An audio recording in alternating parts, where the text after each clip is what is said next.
बंदीछोड़ सदगुरु रामपाल जी भगवान की जय। बंदीछोड़ पूर्ण ब्रह्म परमात्मा सबद रूप साई संग परम पूज्य पिताजी सदगुरु रामपाल जी भगवान की जय। बंदीछोड़ सदगुरु रामपाल जी भगवान समृत साहे भरत नो जागर सत्य पुरुष मेरे सुखे सागर जूनी संकट मेट गोसाई चरण कमल की मैं बलि जाही भाव भक्ति दीजो परवाना साधु संगति पुण्य पद ज्ञाना जन्म गरम मेटो तुक दुंदा सुख सागर में आनंद कंदा निर्मल नूर जहूर जुहारम चंद्रगता देखो दीदारम तुम हो बंकापुर के वासी सतगुरु का टोयम की फांसी मेहरबान हो साहिब मेरा गगन मंडल में दीजो डेरा छक्के चिदानंद अविनाशी हृदय सिद्धि दाता सब गुणनासी बंदी छोड़ सदगुरु रामपाल जी भगवान की जय।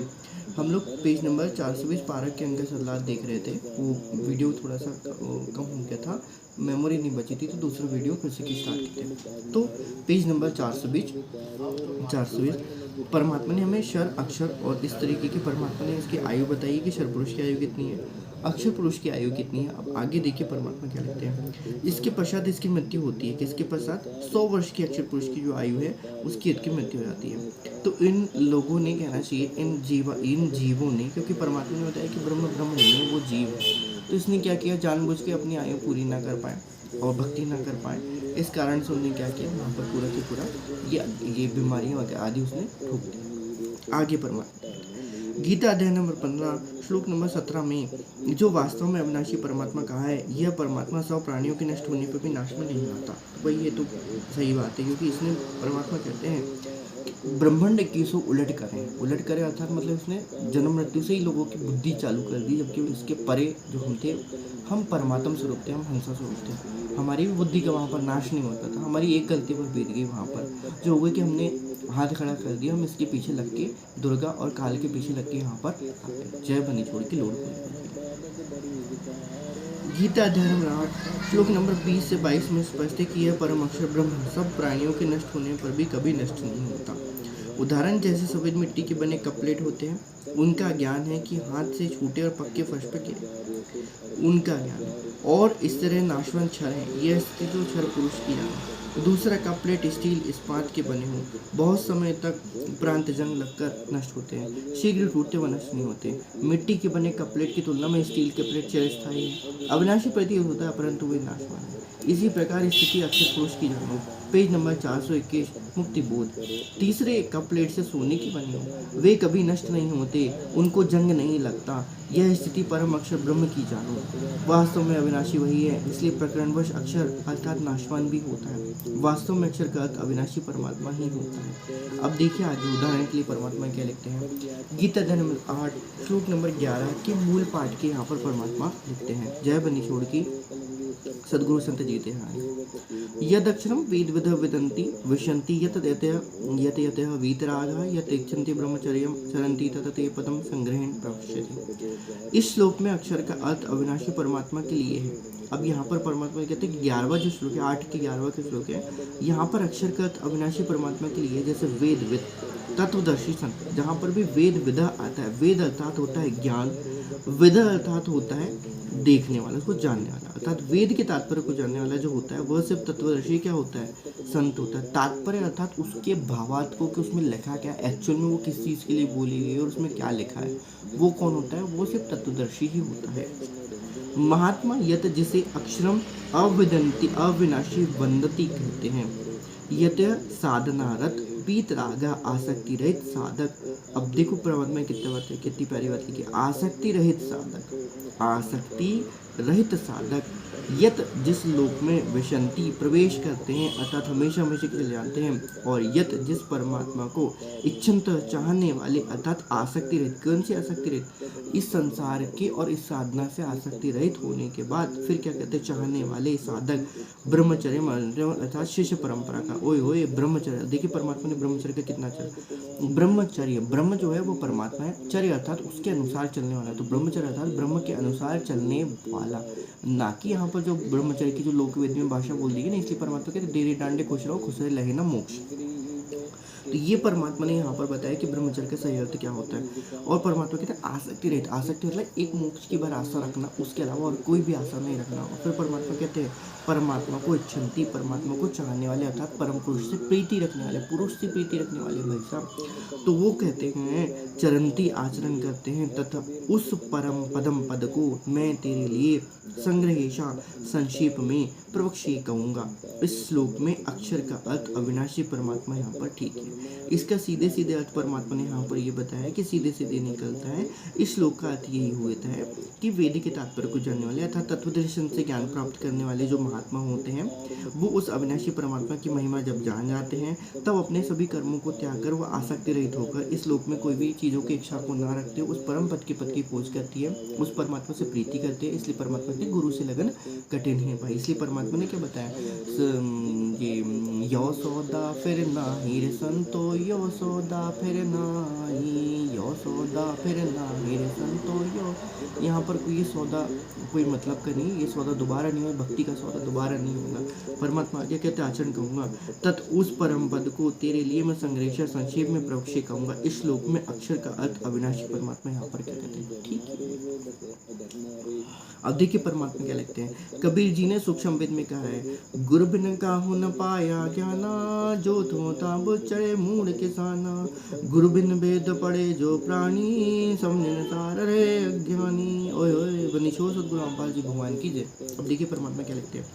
अब ये प्रश्न धर्मदास जी का था, जो कि धर्मदास जी का प्रकरण चल रहे थे। हम जानते हैं कि परमात्मा ने इसके पहले गीता के बारे में परमात्मा बताया, गीता के बारे में परमात्मा आगे बताते बताते पूरे श्लोक को वर्णन करते हुए फिर धर्मदास जी के प्रश्न को यहाँ पर करते कि वो परमात्मा लेके आते हुए जय बन्नी छोड़ की लोड को। अब आगे देखिए परमात्मा गीता ध्यान श्लोक नंबर 6 में गीता ज्ञानदाता ने कहा कि मैं अजन्म और अविनाशी रूप होते हुए भी समस्त प्राणियों का ईश्वर होते हुए भी अपनी योग माया से प्रकट होता हूँ। अब ये योग माया परमात्मा ने बताया कि भूत बन के किसी के अंदर घुस जाना,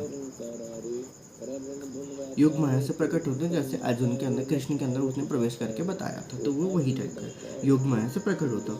इसमें श्री कृष्ण जी ने अपने आप को समस्त प्राणियों का अविनाशी ईश्वर कह रहे हैं, अपने को अजन्मा भी कहा है। तो ये परमात्मा बताती, ये कौन है, ये धर्मदास का प्रश्न है कि परमात्मा पूछे कि 6 में तो ये कहा है, ऐसा कहा है। फिर परमात्मा उसको बताते हैं, जिंदा परमेश्वर जी का उत्तर है, हे धर्मदास जी, हे धर्मदास, गीता ज्ञानदाता ने कहा है कि जितने प्राणी मेरे 21 ब्रह्मांडों में मेरे अंतर्गत हैं, ओए होए, जितने प्राणी मेरे 21 ब्रह्मांडों में मेरे अंतर्गत है। जो परमात्मा ने कि असंख्य प्राणी है, इसमें तो पता ही नहीं सृष्टि की सृष्टि, मैं उनका श्रेष्ठ प्रभु ईश्वर हूँ। यही प्रमाण गीता अध्याय 15 श्लोक 18 में भी है कि गीता ज्ञानदाता से कहा है कि मैं, गीता ज्ञानदाता क्या कह रहे हैं कि वो लोक वेद सुनी सुनाई बातों के आधार से अपने 21 ब्रह्मांड वाले लोक को पुरुषोत्तम प्रसिद्ध हूँ, क्योंकि मैं इन शरीरधारी अर्थात जिन जनने मरने वाले बुद्धियों का नाश होने वाले प्राणियों से तथा अविनाशी जीवात्मा से भी श्रेष्ठ हूँ। परमात्मा ने कि सीधे सीधे लिखा है कि वो क्यों कह रहा है, क्योंकि जो जानते हैं। अब परमात्मा ने यहाँ पर ये बताया था कि इसको पुरुषोत्तम लोक वेद से क्यों कह देते हैं। पहला इसको पुरुषोत्तम इसलिए कहते हैं कि परमात्मा के शरीरधारी प्राणियों से, शरीरधारी प्राणी परमात्मा ने कि ब्रह्मांड 21 से उलट किए हैं। कहने का भाव यहाँ पर है कि जिस प्रकार से परमात्मा ने गीता के चौथे श्लोक में कहा है कि हे अर्जुन तेरे तो मेरे चौथे अध्याय में श्लोक में कहा है कि हे अर्जुन तेरे मेरे बहुत से जन्म हो चुके, तू नहीं जानता मैं जानता हूँ। क्योंकि परमात्मा ने बताया कि इस गीता ज्ञानदाता ने इस 21 ब्रह्मांडों का एक लूप होल ऐसा बना के रखा हुआ है, ग्लिच ऐसे बना के रखा हुआ है, कहने चाहिए कि कहते उसको गलत नियम ऐसा बना के रखा है कि जो अगला जन्म लेगा उसको पिछले जन्म के बारे में पहले पूरे भूलना पड़ेगा, उसको भूलना ही पड़ेगा। ये इसने यहाँ पर बताया, इसलिए कहते हैं कि मैं शरीरधारी प्राणियों में, क्योंकि उसको सब याद रहता है। जैसे कि उसने गीता में भी कहा था कि मैं पूर्व, जैसे कृष्ण उनसे पूछते हैं, अर्जुन से पूछते हैं, अर्जुन जो होते हैं कृष्ण से पूछते हैं कि तुम, अब उसको तो लग रहा था कि कृष्ण बोल रहे थे, वो कृष्ण से पूछा कि भाई मैं तो तुमको बोल रहा हूँ कि भाई तुमने सूर्य, आपका जन्म तो अभी का है, आपने अर्वाचीन पहले के समय में सूर्य को कैसे ज्ञान दिया, फिर आगे आगे भी आपने हर समय युग युग में ज्ञान कैसे दिया। वो फिर परमात्मा यहाँ पर बताते हैं कि ये क्यों है, क्योंकि लोक वेद में लोगों के जाने माने लोग जैसे होते हैं ना, पटवारी से हमारा डीसी है, पटवारी से हमारा देवता है, जागीरदार हमारा देवता है, फलाना कड़िम का, वैसी वाली स्थिति परमात्मा ने बताई है कि अंधों में काना राजा वाली कहानी है इसकी। तो अंधों में काना राजा होने के कारण इसको क्या बोलते थे, पुरुषोत्तम बोलते थे कि भैया ये तो बहुत लंबी आयु है इसकी, ये तो क्या है, इसको सब जन्म याद है। इसलिए वो कहते हैं कि ये शरीरधारी प्राणियों में तो अविनाशी जीवात्मा से भी श्रेष्ठ है। अब यहाँ पर क्या लिखा है, अविनाशी जीवात्मा। परमात्मा ने क्या बताया कि जीव और आत्मा दोनों मिलकर क्या होता है, जीवात्मा बनती है। तो जीव तो है, आत्मा जब उसमें संयोग होती है, कहने का भाव यहाँ पर ये था, जैसे जीवात्मा की बात बताई है परमात्मा ने।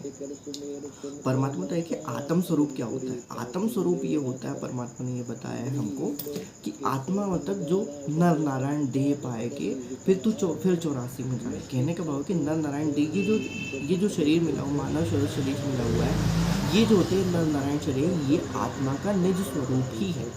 अब यदि कोई इस जीवन को ठीक ढंग से नहीं कर पाता है तो फिर ये धर्मराज के दरबार में जाता है, मतलब जीवन जन्म सफल भक्ति करके नहीं कर पाता तो ये बेचारा जे खा जाएगा, धर्मराज के दरबार में जाता है। परमात्मा ने अपने सत्संग में बताया। फिर सत्संग में परमात्मा ने कि जब जीवात्मा जब वो वहाँ जाती तब उसके बाद क्या होता है, ये जीवात्मा ही है, जीवात्मा बन जाती है। जीवात्मा का तात्पर्य ये है कि जीव अब जिस जीव योनि में जाएगा वो, अब जैसे 84 लाख योनि है, ये योनियाँ तो 84 लाख योनि है, उस एक यानी मनुष्य उससे उत्तम है। परमात्मा क्या उसमें नहीं है 84 लाख योनि, उससे उत्तम है। उत्तम क्यों है? क्योंकि इस 84 की ढोर से जो परमात्मा कहते हैं कि 84 की लाख की योनि से तो आपको क्या कर लिएगा, मुक्त करा लेगा। इसलिए परमात्मा रो के कहते हैं कि यो सौदा फिर नाही, तो यो सौदा फिर नाही, यो सौदा फिर नाही, भक्तो यो सौदा फिर नाही। फिर परमात्मा कहते कि जब तू नर नारायण देव पाए कि तो फिर 84 में तूने बकवाद नहीं छोड़ रहा है, तू कहना चाहिए बकवाद नहीं छोड़ेगा, धर्मराज के दरबार में तेरा लिखा होगा, मैं भी वहाँ पर कुछ नहीं करने वाला, क्योंकि परमात्मा का एग्रीमेंट है।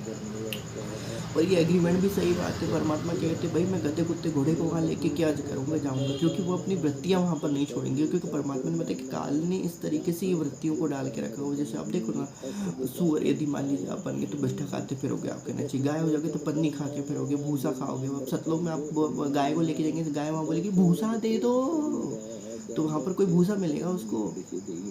वहाँ पर तो 56 प्रकार के वो परमात्मा कहते हैं सिद्ध शक्ति से वहाँ पर बेचारे गाय वहाँ घास कहाँ खाएगी, परमात्मा कहते हैं। इसलिए परमात्मा कहते हैं कि ब्रह्मांड उलट किए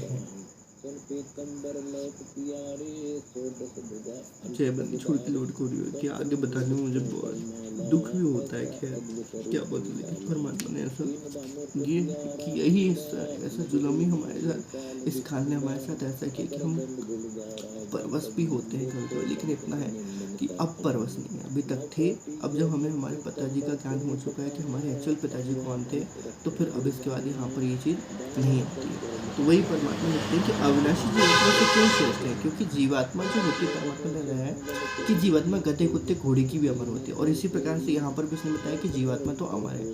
कहने का भाव यह है उस आत्मा के ऊपर एक कवर डाल दिया जाता है जिसको जीवात्मा कहा जाता है। उस जीवात्मा की कवर अर्थात वो अपने आप को वैसा ही समझने लग जाती है। जैसे आपने देखा होगा, आपने नहीं देखा होगा, दास ने देखा है, कुछ लोग जो होते हैं जिसको मानसिक बीमारी हो जाती है तो वो अपने आप को वैसा ही समझने लग जाते हैं, फिर वैसे ही भोग खाने लग जाते हैं, वही खाने लग जाते हैं। तो ये परमात्मा ने बताया। इसलिए परमात्मा बोलते हैं कि ये सब चीज़ों से मन हटाओ तुम्हारा, क्योंकि जब तक ये जीवात्मा भाव से तुम हटोगे नहीं तब तक तुम आत्मा भाव में नहीं आओगे। परमात्मा पे कहते हैं परमात्मा तो आत्मा का साथी है, क्योंकि परमात्मा आत्मा को मुक्त करवाने के लिए है, ना कि जीवात्मा को तो परमात्मा वैसे ही मुक्त करा देगा।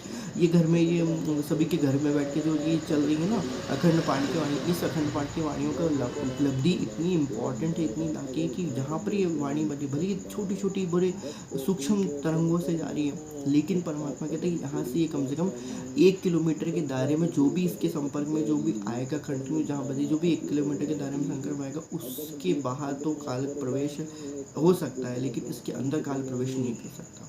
काल प्रवेश नहीं कर सकता, ना काल का कोई चीज़ जो होती है का एजेंट कर सकता है। इसके अलावा बाहर कुछ होता रहे, परमात्मा ने कहा, लेकिन उसके बाहर भी इसकी रेंज है। परमात्मा ने कहा है 30 किलोमीटर तक, 100 किलोमीटर तक परमात्मा ने बताया कि इसकी रेंज जो होती है वो क्या होती है, ये सर्कुलेट होती रहती है, वाणियों की रेंज सर्कुलेट होती रहती है। तो उसमें जितने भी जीव हैं, जो भी होने, जैसे यहाँ पर चींटी घूम रही है, मच्छर उड़ रहे हैं, तो वो भी क्या करें, इस वाणियों को सुन रहे, उनमें ये क्या हो रही है, धीरे क्या है, फिर उनके अगले जन्म जो होंगे परमात्मा ने, जिस प्रकार से जो हम डेली नित्य नियम में पढ़ते हैं कि महादेव और पार्वती का जो ब्रह्मवेदी अर्थात जो महादेव और पार्वती के शिव साहेब और ये शिव साहेब और ये पार्वती के बीच में जो संवाद हुआ था, जिस कारण से सुखदेव जी जो थे वो उसकी योनि से वहाँ छूट गए। इसका कहने का भाव यहाँ था कि जिन घर में भी अखंड पानी का वाट चला, तो उसके पार में जितने भी लोग जो भी सूक्ष्म रूप से सुन रहे हैं, उनकी वो क्या होगी, उस व्यक्ति से वो क्या हो जाएंगे, मुक्त हो जाएंगे। इसलिए मानेंगे सत्सेवकों ने वहाँ पर ठाड़ा गाड़ के रखा हुआ, ठाड़े अमृत के समय हमको डाल के रखा हुआ है। तो आगे परमात्मा क्या लिखते हैं कि जीवात्मा से श्रेष्ठ। तो किस प्रकार से ये जीवात्मा से श्रेष्ठ है? तो परमात्मा ने कि आत्मा का स्वरूप तो ऐसे ही है जैसा मनुष्य शरीर होता है, लेकिन जीवात्मा गधे, कुत्ते, घोड़े, आगे छोटे मोटे सूक्ष्म से सूक्ष्म किसी की भी हो सकती है। जीवात्मा हर किसी की होती है। उससे निकल पाओगे तभी तुम क्या बन पाओगे? आत्मा स्वरूप में बन पाओगे। तुम आत्मा के स्वरूप में बन पाओगे, तुम बन पाओगे। तो ये जो है काल जो है, ये जीवात्मा स्वरूप में ये जीव होते हुए भी इसकी कोई जीवात्मा स्वरूप में भी क्या है? अविनाशी जीवात्मा से भी श्रेष्ठ है। अविनाशी जीवात्मा से भी श्रेष्ठ मतलब कि ये कभी किसी योनि में नहीं जाता। ये लोगों को कहने के लिए आत्मा को जीवात्मा में कन्वर्ट करते, पहले तो आत्मा की सुरती बिगाड़ता है, फिर सुरती बिगाड़ने के बाद उनको जीवात्मा में कन्वर्ट कर देता है। ये बनो, वो बनो, ये करो, वो करो। फिर उसके बाद क्या करता है वो, ये जो होता है काल जो होता है, फिर उसके जीवात्मा को उस तरीके से कैप्चर करके रख देता है। उसकी बुद्धि में ये चीज़ डाल देते हैं कि तुम फलानी हो, तुम ढिमके हो, तुम गधे हो, कुत्ते हो, तुमको। अब ये धर्मराज के इफेक्ट में क्या होता है? धर्मराज के दरबार में जाके फिर वहाँ से क्या होता है? तुम ये नरक में जाओगे, वो नरक में जाओगे। पूरी तरीके से कहा जाए तो सिर्फ और सिर्फ क्या कहते हैं कि मानसिक रूप से गुलाम बना देना। इसलिए परमात्मा कहते हैं मेरा हंसा भाई, मेरे हंसा भाई, तू सतलोक से जब आया भाई, तू आत्म स्वरूप था। आत्म अर्थात हमें कोई टेंशन नहीं थी, क्योंकि हम किसी योनि में जाते ही नहीं थे, हमें कोई टेंशन ही नहीं थी। हम घर बैठे हमको खाना मिलता था, हमें कोई काम करने की आवश्यकता नहीं होती थी। तो ये किस ब्रह्मांड में इसने इतना बुरा और भयंकर जाल फैला के रखा है? इसको तीनों चीज़ें, मन, माया और काली, तीनों के तीनों इसका समर्थन देते हैं। उसके साथ साथ और जो पांच तत्व की 25 प्रकृति 3 गुण जो होते हैं, पूरी तरीके से इसने इसका क्या किया, बंटा धार करके रखा हुआ है इसको, जाल को बना के। अब परमात्मा कहते हैं ब्रह्मांड 21 आग लगी। ये आग कैसे लगी है ये हमें नहीं दिखाई देती, क्योंकि हम उस आग के अंदर जल रहे हैं। हमें कैसे दिखाई देगी? परमात्मा जब ज्ञान रूप ज्ञान देंगे तभी हमको ये समझेंगे कि आग जो होती है वो कैसे होती है। छोटा सा प्रकरण है कि काल किस तरीके से शरीरधारी प्राणियों से तथा अविनाशी जीवात्मा से क्या है, श्रेष्ठ है। इसका बहुत बड़ा एक बहुत कोटि पुराण परमात्मा क्या कह सकते हैं, परमात्मा हमको समझा सकते हैं, लेकिन ये सिर्फ समझने की बात होती है जिसके समझ में आगे भैया। इसलिए परमात्मा कहते हैं कि सब परमात्मा बहुना जन्मना अंते वासुदेव सुदुर्लभ, वासुदेव परमात्मा जो सुदुर्लभ इति महात्मा सुदुर्लभ, वासुदेव इति कथते स, जो कि बहुत जन्मों के अंत में, गीता ज्ञानदाता खुद कहते हैं बहुत जन्मों के अंत में, गीता ज्ञानदाता के वचन है, ध्यान रखना, गीता ज्ञानदाता के भी वचन है और परमात्मा ने अपने शब्द शक्ति में भी इस चीज़ को डाला हुआ है। शब्द के परमात्मा ने बताया हुआ है कि बहुत जन्मों के अंत में वासुदेव, असली वासुदेव कौन है ये जानने, बहुत जन्मों के अंत में मतलब सीधे परमात्मा कह रहे हैं। इसलिए परमात्मा कहते हैं कि अब पार होने का समय आ गया, पार होने का समय आ गया, पार होने का समय आ गया। लेकिन परमात्मा कहते हैं वो पार कैसे होगी? जब तक मर्यादा में नहीं रहोगे तब तक पार कैसे हो गया? अपनी वृत्तियों को नहीं छोड़ोगे, अपनी जीवात्मा जो वृत्ति होती है उसको नहीं छोड़ोगे, राग, द्वेष, ईर्ष्या, घृणा, काम, क्रोध, लोभ, अहंकार, उसको छोड़ोगे नहीं, क्योंकि ये जीव को बांधे रखते हैं। बांधे मतलब ऐसे नहीं, बांधने का मतलब मानसिक रूप से बांधना है, ऐसे नहीं कि कोई हाथ में पकड़ के रखती है, ऐसे नहीं, मानसिक रूप से बांधना होता है। राग, द्वेष, ईर्ष्या, घृणा, फलाना, अमुक, ये चीज होती है। ये परमात्मा कहते हैं इस तत्व को समझने वाला जो होता है वो परमात्मा का हंस होता है, नियचित का विवरण होता है। बाकी जब तक आप पांच तत्वों के शरीर में रहोगे, कहीं ना कहीं थोड़ी ना थोड़ी प्रॉब्लम आपको कहता है कि ये देते रहेंगे। लेकिन इसलिए परमात्मा कहते हैं कि ये सब कुछ चीज़ यहाँ की यहीं की यहीं क्या हो जाएंगी, छूट जाएंगी। मानसरोवर में आपको क्या किया जाएगा? स्नान कराया जाएगा। ओ मानसरोवर में तो काल कभी स्नान कर ही नहीं सकता, सीधी सी बात है, क्योंकि उसके लिए तो बने ही नहीं। जब मानसरोवर स्नान नहीं करेगा तो उसकी पूरी दिन की स्मृति मिटनी नहीं है, भाड़ में जाए, हमको क्या करना। अब जैसे ऐसी निकम्मी आत्माओं से तो भगवान कोसों करोड़ों को हमेशा दूर रखे मालिक। तो सिर्फ शरीरधारी प्राणियों और अविनाशी जीवात्मा के ऊपर बहुत बड़ा टॉपिक, बहुत बड़ा कॉन्सेप्ट है। इसको अब हम यहीं पर इसको क्या करते, थोड़ा सा पॉज करते परमात्मा की तरफ से, परमात्मा की रजा बख्शे इसके ऊपर। तो ये हमको बहुत अच्छी तरीके से समझाया कि इस 2 शब्दों से ही परमात्मा पूरा सत्संग कर सकते हैं। अब आप सोचिए, जब दास उनका भेजा हुआ उनका दास का भी जब कुत्ता ही इतना सब कुछ परमात्मा बता सकते हैं, तो फिर न जाने परमात्मा कितना नहीं समझा सकते। तो ये शरीरधारी प्राणियों से तथा अविनाशी जीवात्मा से श्रेष्ठ हैं। क्यों है? क्योंकि शरीरधारी प्राणियों में जैसे परमात्मा ने बताया कि काल का जो शरीर है वो अमर है। अमर मतलब ऐसा है कि वो मर जाता है, लेकिन वो अपने सूक्ष्म रूप से सूक्ष्म शरीर को आके क्या करता है, फिर दूसरे ब्रह्म ने खुद से क्या कर लेता है, जनरेट कर लेता। हम आत्माओं में ये क्वालिटी परमात्मा ने नहीं दी हुई है कि हम अपना स्वरूप का सृजन खुद कर रहे। वो तो परमात्मा ने जैसा शक्ल जैसी वहाँ से भेजा था, हम वैसी की वैसे, हम जब जीवात्मा रूप में आते हैं तो वही शक्ल इसी तरीके से क्या हो जाती है, यहाँ पर हो जाती है। और भी होता है, बहुत सी छोटी छोटी बातें होती हैं जो हम छोटे से छोटे अंतर को भी समझ के हम समझ जाते हैं कि नहीं ये जुड़वा नहीं है, ये कुछ और अलग है, तो वो परमात्मा है। तो शरीरधारी प्राणी से उत्तम क्यों है? क्योंकि उसकी पूरी आयु पूरी करके मरता है। उसको जो खाना है वो उसका तो परमात्मा देखिए मेल खाता है, उसकी वासनाओं को खाता है, मैल को खाता है। उसके परमात्मा क्या अविनाशी जीवात्मा से भी श्रेष्ठ है। अब ये अविनाशी जीवात्मा से क्यों श्रेष्ठ है, लोकवेद के आधार पे वो भी परमात्मा ने यहाँ पर कॉन्सेप्ट लगभग क्लियर करा दिया है।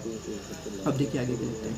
तो पुरुषोत्तम नाम से, इसलिए लोगों के पुरुषोत्तम नाम से क्या है प्रसिद्ध है, जो मेरे अंतर्गत, अर्थात परमात्मा कहते हैं कि यहाँ पर कि गीता के अंततः क्या कहता है कि जो मेरे अंतर्गत, अभी किसको समझा रहे हैं परमात्मा? धर्मदास को समझा रहे हैं कि धर्मदास कहते हैं कि ये 21 काल कहता है कि जो मेरे अंतर्गत मेरे 21 ब्रह्मांडों में है वो सब के सब, उनसे तो मैं क्या हूँ, श्रेष्ठ हूँ, सीधी सी बात है। अब ये परमात्मा कहते हैं, उसको डोमिनेंट रूल कहा जाता है, इसलिए परमात्मा ने यहाँ पर उसको बताया। वास्तव में पुरुषोत्तम तो कोई अन्य है जिसका वर्णन गीता अध्याय 15 श्लोक नंबर 17 में बताया। गीता के अध्याय 4 श्लोक नंबर 6 में यह कहा गया है कि मैं अजह अर्थात अजन्मा, अर्थात मैं तुम्हारी तरह जन्म नहीं लेता, मैं लीला से प्रकट होता हूँ। और परमात्मा ने बताया कि वास्तव में ये अजन्मा नहीं होता है। जिस तरीके से हमको सात संगति से भी पता चला है कि जो गीता है, गीता ज्ञानदाता जो है अर्थात जो काल है वो अजन्मा नहीं होता। परमात्मा ने सृष्टि रचना में हमको बताई थी, उसमें लिखा हुआ है, क्या नाम, एक सेकंड रुकिए मैं लेके ही आया तो प्रत्यक्ष प्रमाण के लिए। बनीचों सदगुरु रामपाल जी भगवान की जय।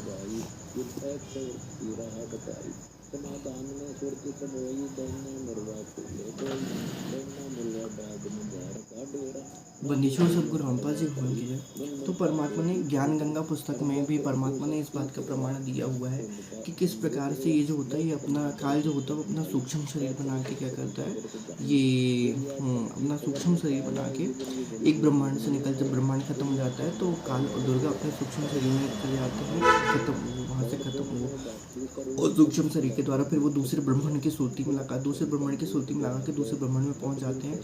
फिर वहाँ पर अपने ही खुद के स्वरूप को वो क्या करते हैं, दोबारा से सर्जित करते हैं। इसलिए परमात्मा कहते हैं कि जो निरंजन जो होता है, ब्रह्म जो होता है, वो शून्य शिखर में बासा कीना। शून्य शिखर में बासा कीना का तात्पर्य यहाँ पर ये है कि ब्रह्मा ये जो है ये तो अपने कहाँ रहता है, 21वें ब्रह्मांड में ही रहता है। वहाँ से यहाँ पर ये चल के नहीं आता है, जैसे परमात्मा कहते हैं, परमात्मा कैसे चल के आते हैं, प्रकट होके आते हैं।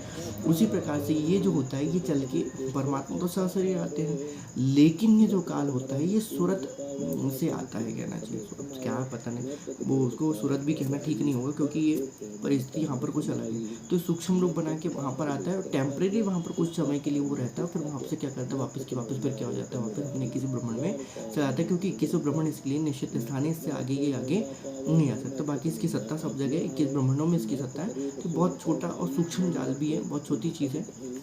आगे परमात्मा समझाएंगे। आगे परमात्मा क्या लिखते हैं, तो ये परमात्मा ने कहता है कि गीता अध्याय 4 श्लोक 6 में कहा है कि अजन्मा अर्थात मैं तुम्हारी तरह जन्म नहीं लेता, मैं लीला से प्रकट होता हूँ। अब इसकी लीला जो परमात्मा बताया कि ये योग माया लीला वगैरह जो भी बताया कि नहीं भाई, योग माया अर्थात इसकी जो ध्यान है, कॉन्सेंट्रेशन है, वो केंद्रित करके क्या करता है, वहाँ पर जाके उस व्यक्ति के शरीर में घुस जाता है थोड़ी देर के लिए, टेम्परेरी। परमानेंट तो नहीं हो सकते क्योंकि काल है, परमानेंट किसी के अंदर घुस भी नहीं है। काल प्रेरित इंसान हो सकते क्योंकि काल परमानेंट नहीं आता, थोड़े समय के लिए अपनी प्रेरणा उसके अंदर डाल देता, अपना ज्ञान किसी के अंदर डाल देता, फिर वहाँ से क्या करता है, वो देख के फिर वहाँ से वो भाग जाता है, क्योंकि ये मन रूप में सब जगह स्थित है। मन रूप में सब जगह क्या होता है, एक एलिमेंट है इसका सब जगह, वो तो उसमें जो चीज़ डाल देता है वहाँ से क्या होता है, वो जीवात्मा उसके बहकावे में आके फिर क्या कर देती है, आगे काम करती रहती है। तो फिर आगे परमात्मा क्या कहते हैं कि ये कह रहा है कि वो अजन्मा है। अजन्मा कैसे है? क्योंकि इसका तो जन्म एक ही बार होता है, खुद का जन्म होता है, इसका जन्म तो अक्षर पुरुष से होता है, अक्षर पुरुष से जन्म होता है, दोबारा इसका जन्म नहीं होता। फिर 21 ब्रह्मांडों में जब गोल गोल गोल गोल गोल गोल घूमता है 21 ब्रह्मांडों में, एक ब्रह्मांड खत्म होने का दूसरे ब्रह्मांड में आता है, तो ये अपने खुद के सूक्ष्म शरीर को सूक्ष्म करता है और फिर वहाँ से अपनी उससे दूसरी जगह में चला जाता है। लेकिन इसकी बुद्धि का नाश नहीं होता, परमात्मा नहीं होता कि इसकी बुद्धि का वहाँ पर क्या नहीं होता, नाश नहीं होता। और इसी प्रकार से दुर्गा का बुद्धि का भी नाश है, खुद के रूप को खुद क्या कर लेते हैं, सर्जित कर लेते हैं। और इसी तरीके से एक ब्रह्मांड में भी क्या करते हैं, कई कई क्या कहते हैं, रूप क्या करते हैं, बना के रखते हैं। जैसे कि सदाशिव और महाकाली का, फिर महाविष्णु और महालक्ष्मी का, और ये महाब्रह्मा और महासरस्वती का रूप बना के क्या करते हैं, ये वहाँ पर क्या करते हैं अपना, ये परमात्मा ने बताया, सृष्टि ने बताया। तो इस तरीके से क्या करता है, ये लीला से प्रकट होता है। अर्थात तुम्हारी तरह जन्म नहीं लेता, जो तुम्हारी तरह जन्म नहीं लेता, अर्थात जेर में नहीं लिपट के आता। किसमें नहीं आता? जेर में लिपट के नहीं आता, अर्थात माँ के गर्भ से नहीं आता, माँ के गर्भ से नहीं आता है। ये यहाँ पर काल इम्पॉर्टेंट बात यहाँ पर क्या कहता है, लिख के देता है कि जन्म नहीं लेता, मैं लीला से प्रकट होता हूँ। अब इसकी लीला तो आप लोग ने गीता कहते हैं 11 के श्लोक में 11 में इसने बताई चाहिए, कहना चाहिए कि किस तरीके से लीला में तरीके से प्रकट होता है। जब इसको कुछ स्पेशल काम कराना पड़ता है, जैसे कि कोई लड़ाई झगड़ा नहीं हो रहा है, तो ये मन के अंदर घुस के क्या करता है, लड़ाई झगड़ा। जैसे गीता पूरा महाभारत करवा दी इसने, कहना चाहिए राम रावण का युद्ध करवा दिया उसने, कहना चाहिए। खैर परमात्मा कहते हैं कि ये सब खेल हमारे की है, हमसे मिली तो निश्चय जी है। परमात्मा आगे के लिए जैसे गीता अध्याय में 10 में विराट रूप दिखाया था, फिर कहता है कि अव्यात्मा, मेरी आत्मा अमर है। अब ये तो कॉमन सेंस है, क्योंकि खुद क्या है, काल खुद क्या है भैया, काल खुद जीव स्वरूप में फंसा हुआ, जीव बोध में क्या हुआ, खुद फंसा हुआ है, और उसको तत्व ज्ञान कभी हो भी नहीं सकता। दूसरी बात ये है, अव्यात्मा मेरी आत्मा अमर है, भाई वो तो आत्मा सभी की अमर है, क्योंकि काल का एक रूप जो था वहाँ पर वो सतलोक में था, वो अलग था। वो तो उसके बाद परमात्मा ने उसको श्राप दिया, तब ये जन्मने मरने वाला क्या हुआ, जीव बना, उसके बाद कहना चाहिए। हालांकि ये भी मरता जीता, परमात्मा बताया कि अब ये लोगों को यहाँ पर समझाने के लिए उसने ऐसा बोल दिया कि मैं तुम्हारे तरह जन्म नहीं हूँ, लेकिन ये भी जन्मता मरता है, कहना चाहिए। परमात्मा ने अपनी सृष्टि में समझा तुम्हारे जन्म मृत्यु होते रहेंगे। परमात्मा ने सृष्टि रचना के पहली बार में क्या कहता है, तुम्हारे जन्म मृत्यु होगी, तुम्हें प्रतिदिन इतने लाख माले का खुलेंगे और तुम्हारे जन्म मृत्यु सदा लगा रहेगा। ये उसको परमात्मा ने वहाँ पर क्या किया था, श्राप दिया था। तो उस कारण ये कहना कि जिसकी जीवात्मा होने, आत्मा तो हर किसी की हमारी, क्योंकि आत्मा परमात्मा ने खुद बताया कि उस आत्मा को, एक आत्मा को परमात्मा ने उस अंडे में जल लिया, अंडे में प्रवेश करके, और फिर उसको वापस क्या किया, डाला। सृष्टि रचना पड़ी, इसमें बहुत सी चीज़ें क्लियर होती है। आगे फिर क्या है, अब ये धर्मदास जी को जिंदा परमेश्वर क्या बताते हैं कि आगे क्या लिखा है, देखो मैं बताता हूँ। फिर कह रहा है कि आत्म माया अपनी लीला से संभवामी उत्पन्न होता हूँ, अपनी लीला से उत्पन्न होता हूँ। यहाँ पर उत्पन्न होने की बात है, क्योंकि यहाँ काल ब्रह्म अक्षर पुरुष के एक युग के उपरांत मरता है। इम्पॉर्टेंट थिंग यहाँ पर उत्पन्न होने की बात की गई है, और वहाँ पर अजन्मा अर्थात बात की गई है, क्योंकि दोनों का अर्थ भावार्थ समझ लेना चाहिए। अब यदि वो अपने से नीचे वाले लोगों को बता के कहेगा तो भैया मैं तुम्हारे लिए तो मैं अजन्मा हूँ, लेकिन अपने से ऊपर वालों के लिए क्या कहेगा, अरे मैं तो आपके क्या हुआ भाई, मैं तो आपके कारण क्या हुआ, मैं एक युग के उपरांत फिर से क्या करता हूँ, मैं जन्म लेता हूँ। लेकिन इसका जन्मना और मरना जो होता है वो अलौकिक होता है। अलौकिक कैसे है, क्योंकि ये शब्द से उत्पन्न होते हैं, शब्द से उत्पन्न होते हैं, ना कि ये किसी तरीके से क्या होते हैं, इस तरीके से माँ के गर्भ में। अब जैसे कि सीधी सी बात करें, अक्षर पुरुष के लोक में इसको रख दिया जाता है, अक्षर पुरुष के शब्द से ही उत्पन्न होता है, अक्षर पुरुष के शब्द से उत्पन्न होता है। पता नहीं परमात्मा ने कहीं बताया, ध्यान नहीं है, प्रमाण तो मुझे नहीं मिल पा रहा है। अक्षर पुरुष बोलता है कि भैया उत्पन्न हो जाता है, तो वो उत्पन्न होता है, चेतना में आता है, वापस अपने जीव कार्य करने लगता है, क्योंकि आत्मा तो सबकी हमारी है। फिर उसके बाद फिर परमात्मा ने क्या बताया, फिर उस समय एक परमात्मा ने फिर से क्यों सुन लेते, गीता के अंदर उसने विराट रूप दिखाया था, और कहता है कि अब मेरी आत्मा अमर है। फिर कहता है कि आत्मा अपनी लीला से संभवा में उत्पन्न होता हूँ। अब यहाँ पर लिखा है कि अपनी लीला से उत्पन्न होता हूँ। अब क्या लीला करी थी इसने, परमात्मा ने इसकी लीला हमको बताया हुआ है कि काल निरंजन ने जो अपनी लीला थी, काल निरंजन ने, जिस कारण से कहा जाता है काल ने, जो तो निरंजन ने, काल ने वहाँ पर क्या किया था, लीला से उत्पन्न होता हूँ, लीला से उत्पन्न होता हूँ। अपनी लीला से, खुद ने क्या लीला करी, खुद ने लीला करी, वहाँ पर बलात्कार करने की चेष्टा करने की लीला करी, और फिर खुद से क्या कर मैं तो ऐसे ही हूँ। ये मेंटली रूप से क्या होता है, साइकोलोग कहा जाता है इसको। ऐसा यहाँ पर उत्पन्न होने की बात है, क्योंकि ये काल ब्रह्म अक्षर पुरुष के ऐसे परमात्मा कहते हैं कि विकार वहीं से लगा है तुम्हारा, उसको देख लिए तुमने, उसके सारे विकार तुमको क्या हो गए, लग गए, कहना चाहिए। इसलिए परमात्मा कहते हैं कि जहाँ आशा तहाँ आशा हुई, मन कर्म वचन सुमन, जिसने उसको ध्याया वो तो अपना सत्यानाश करवाया। अक्षर पुरुष के एक प्राण मरता है।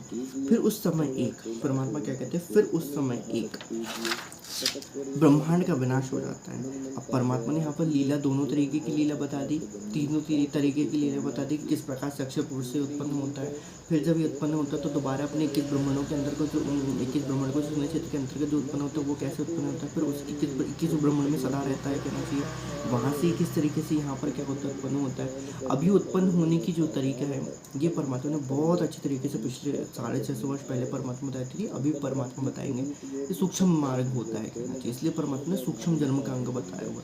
अब ये जो है ये मुक्त नहीं है, ध्यान रखना। काल इसको जानता ही नहीं है और न इससे जान पाएगा, क्योंकि परमात्मा का बनाया हुआ विधान है। ठीक है, अब आगे परमात्मा 422 नंबर पेज पे क्या कहते हैं, इसको हम आगे देखते हैं। तो परमात्मा ने बताया कि इसकी किस तरीके से लीला है। इसकी 2 तरीके से लीला है, लीला टाइप की परमात्मा बताया कि कैसे समवाय उत्पन्न होता हूँ। यहाँ पर उत्पन्न होने के बाद क्या हुआ, क्योंकि काल वृक्ष पुरुष एक युग के उपरांत मरता है और फिर उस समय एक ब्रह्मांड का विनाश हो जाता है। जैसे कि अपने ऊपर के प्रश्न उत्तर में पढ़ा, फिर दूसरे ब्रह्मांड में सर्व जीवात्माएं चली जाती हैं। अब सर्व जीवात्माएं कैसे चले जाती हैं, ये भी परमात्मा ने सरलाथ में बताया हुआ है। परमात्मा ने कबीर सागर के सरलाथ में बताया। अब परमात्मा आगे क्या कहते हैं, 422 पेज नंबर 12 के अंदर, काल ब्रह्म की आत्मा भी चली जाती है। अब काल ब्रह्म की आत्मा जो होती है वो भी क्या हो जाती है, परमात्मा देखते हैं कि वो चली जाती है कहाँ पर, जब एक ब्रह्मांड का विनाश हो जाता है तभी दूसरे ब्रह्मांड में क्या हो जाती है, चली जाती है। ठीक है, अर्थात एक युग में इसका एक ब्रह्मांड मरेगा, एक ब्रह्मांड मरने के साथ एक आयु पूरी हो जाएगी और उस समय अक्षर पुरुष का एक क्या हो जाएगा, युग पूरा हो जाता है। 21 युग होगी, 21 युग में 7 पूरे ब्रह्मांडों का नाश हो जाएगा। ये फिर से अपने के ब्रह्मांड में जाके फिर से वहाँ पर झांझरी द्वीप में जाके क्या हो जाएगा, बैठ जाएगा। आगे फिर परमात्मा क्या लिखते हैं, काल ब्रह्म की आत्मा भी चली जाती है, वहाँ इसको पुनः युवा शरीर प्राप्त होता है। परमात्मा क्या कहते हैं कि ये जो काल ब्रह्म है इसकी आत्मा भी वहाँ चली जाएगी, इसको दोबारा से क्या होगा, वहाँ पर युवा शरीर प्राप्त होगा, क्योंकि ये परमात्मा को बनाया हुआ विधान ही है। प्रकार से इस प्रकार देवी दुर्गा की मृत्यु होती है, मतलब फिर काल ब्रह्म के साथ ही इसको भी युवा शरीर प्राप्त होता है। अब ये जो कहानी है कि तेरे जन्म और मृत्यु होते रहेंगे, कहने का भाव यहाँ पर ये है कि वो मरेगा, जिएगा, खाएगा, फिर दोबारा उगलेगा, फिर खाएगा, फिर दोबारा उगलेगा। ये इसके काल की इसने ये हमेशा ही इसके साथ क्या होगी, पचड़ इसके साथ लगी रहेगी काल के साथ, जब तक 21 ब्रह्मांडों में आगे जाएगा, जब भी आएगा तो इसके साथ हमेशा ये पचड़ के होगी।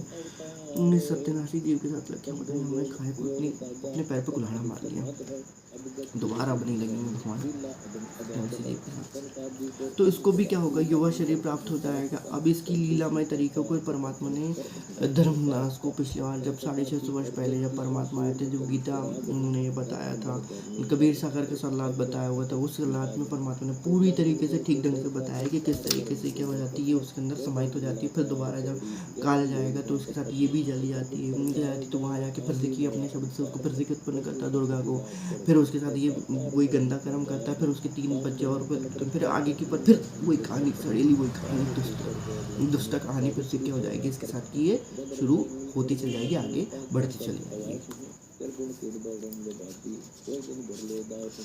यह परम अक्षर ब्रह्म सत्य पुरुष का विधान है। यही परमात्मा लिखते हैं कि यह परम अक्षर पुरुष सत्य पुरुष का क्या है, विधान है, कि जब भी ये 21 ब्रह्मांडों में जाएगा इसके साथ यही घटना हमेशा होती रहेगी, क्योंकि इस घटना में वो क्या हो चुका है, वो बंध चुका है। परमात्मा इसलिए कहते हैं इस घटनाओं से हमको क्या करना चाहिए और इससे हमको क्या करना चाहिए, ऊपर उठना है। ऊपर कब उठोगे, जब सूरत नियतमन पहुंचे सदगुरु रामपाल जी भगवान को ज्ञान प्राप्त करोगे, मर्यादा में रहोगे, एक मर्यादा का पालन करोगे तो यहाँ से क्या जाओगे, चल जाओगे। लेकिन ये काल जो है, ये काल किसी भी तरीके से क्या करेगा, आपको मूर्छित करने का प्रयास करेगा, ताकि आप अपनी क्या ना करें, मर्यादाओं को पूरी ना करें। ये बहुत इंपॉर्टेंट चीज़ जो हमें यहाँ पर सदगुरु रामपाल जी भगवान की कृपा से हमको यहाँ पर याद रखने की आवश्यकता होती है। आगे देखिए क्या लिखते हैं, तो फिर उस नए ब्रह्मांड में दोनों पति पत्नी रूप में नए रजगुण युक्त ब्रह्मा, सतगुण युक्त विष्णु तथा तमगुण युक्त शिव को उत्पन्न करते हैं। फिर उस ब्रह्मांड में सृष्टि क्रम प्रारंभ होता है। इस प्रकार इस काल की ब्रह्म मृत्यु तथा लीला से जन्म होता है। गीता अध्याय नंबर 4 श्लोक नंबर 9 में भी स्पष्ट है, जिसमें गीता ज्ञानदाता ने कहा है कि मेरे जन्म तथा कर्म अलौकिक है। अब काहे के अलौकिक है, सब सत्यानाश कराने वाले हैं। अब ये मूर्खों को बना सकते हैं, इसलिए परमात्मा कहते हैं कि ये मूर्ख बना के रखा हुआ अलौकिक है मेरे जन्म और कर्म। का लौकिक के बाढ़ में जाने वाले लौकिक हैं इसके गीता के अंदर, ताकि जनता तक कर्म वास्तव में ये नाश पाए। अब कोई परमात्मा कहते हैं कि आपको मूर्ख बना रखा है काम में, तो उसको समझना पड़ेगा हमको। ये हमको बहुत मूर्ख बना के रखा है, हम सबको मूर्ख बना के रखा था, आज भी मूर्ख बना के रखा हुआ है। इसलिए परमात्मा कहते हैं कि ज्ञान, इसलिए परमात्मा कहते हैं साध संगति है जरूरी, मैनेजमेंट से है दूरी। अब मैनेजमेंट से दूरी भी जरूरी है, साथ साथ काल के मुझसे भी दूरी जरूरी है। जय बंदी छोड़ के 5-10 मिनट और देख लेते हैं। आत्मा सब प्राणियों में भी अमर है, आत्मा सब प्राणियों की भी अमर है। भाई सब आत्मा तो अमर ही है, लेकिन परमात्मा ने क्या बताया है कि ये अपने कर्मों के कारण क्या करती है, फिर दूसरा वहाँ पर क्या कहते हैं, शरीर पर दोबारा से इनको क्या होगा, प्राप्त होगा, वो भी जीवात्मा का शरीर प्राप्त होता है। आत्मा का शरीर प्राप्त नहीं होगा, जीवात्मा का शरीर प्राप्त होगा, ध्यान रखिएगा। आपके महामंडलेश्वर आचार्यों तथा शंकराचार्य को अवैधात्मिक ज्ञान बिल्कुल नहीं है, इसलिए अनमोल ग्रंथों को ठीक से ना समझकर लोक वेदांत कथा सुनाते रहते हैं। बात भी सही है। आप देखें इस गीता अध्याय 4 श्लोक नंबर 5 में स्वयं कह रहा है कि अर्जुन तेरे मेरे बहुत से जन्म हो चुके, जब जन्म हो मरण हो चुके हैं, 4 और 5 में कह रहा है कि तेरे मेरे जन्म हो चुके हैं, तो फिर ये अविनाशी कहाँ से हो गया। उन सबको मैं जानता हूँ, तू नहीं जानता, तो मैं जानता हूँ, तू नहीं जानता। इसके परमात्मा ने वही बताया कि इसके शरीरधारी प्राणी में अविनाशी की आत्मा से भी उत्तम, ये कह रहा है। इसका अभिप्राय ऊपर स्पष्ट कर दिया गया है। संभवत का अर्थ उत्पन्न होना ही होता है, अर्थात इसके कैसे उत्पन्न होता है, कैसे मानता। भाई साहब लो तो पूरा, तुम जिसको अविनाशी बोलते थे उसका भी मैंने, परमात्मा कहते कि लो भाई मैंने बता दिया। जय बनी छोड़ की लोड को नहीं होती। इसका आखिरी हम देख लेते हैं। अब कथनी और करनी में अंतर, फिर आगे परमात्मा कहते हैं। तो यहाँ पर हम अपनी सदगुरु रामपाल जी भगवान की तरीके से उनको, परमात्मा को हम विराम, उनको भी विराम, विश्राम परमात्मा को कहाँ विश्राम है, बुढ़ापे तो हर सेकंड अपनी आत्माओं को लगाने, अपने जगाने में लगे रहते। जय बनी छोड़ की लोड को नहीं होती, बनी छोड़ सदगुरु रामपाल जी भगवान की जय। तो ये पारक के हमको सवाल परमात्मा यहाँ पर हमको क्या करते हैं, बताते हैं। आइए इसके बाद हम 422 नंबर के पेज पर हम आगे फिर और देखेंगे किस प्रकार से धर्मराज जो होता है वो जिंदा बाबा परमेश्वर से और प्रश्न करता है। अब आगे देखिए आगे क्या लिखता है ना कि नहीं। तो यहीं पर इस तरह से अविनाशी और विनाशी का परमात्मा ने किस तरीके से लीला जो होती है वो परमात्मा सबको समझा चुकी है। जय बन्नी छोड़ की लोड़ को बन्नी छोड़ रामपाल जी भगवान की जय। खुद कबीर केशो अवतार, केशो बंजारा भया बालंद भरे विचार, मन इच्छा पूरन करी खुद कबीर केशो अवतार। संतों की वाणी है अनमोल, इसे ना समझ सके अनबोल, इसे ना समझ सके अनबोल। साहिब ने वेद दिया सब खोल, साहिब ने वेद खोल, अपनी सतलोक राजधानी का कोई जगह पूर्वला भाग सफल होया।